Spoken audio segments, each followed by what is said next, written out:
Hey, do you recognize this?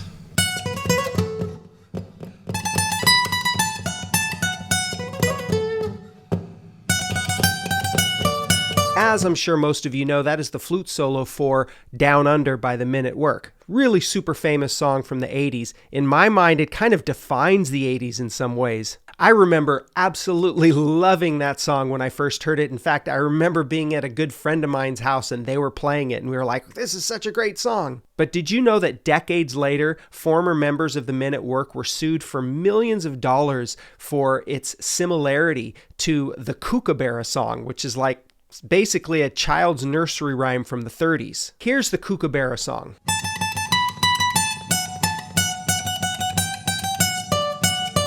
That's basically where the similarity ends right there as far as the entire song. So what happened is that there was a quiz show in Australia that asked the question, what child's nursery rhyme is featured in the song Down Under? And of course, the answer was Kookaburra song. Then some random dude was watching. He knew that this company called Larrikin Records had recently bought the copyright for the Kookaburra song. He reached out to them and said, hey, you should sue the members of Men at Work for copyright infringement. This was a record company that bought the copyrights. This wasn't the original owners, some poor family that, was reaching out, wanting to get a little payout for creating this song that Men at Work profited on. No, it was a rich record company. They wanted like 40 to 50%. They were only awarded 5%, but it was still a lot of money. And the really sad part is that Colin Hay, the lead singer's father, died shortly after the court case, probably because of the stress of it.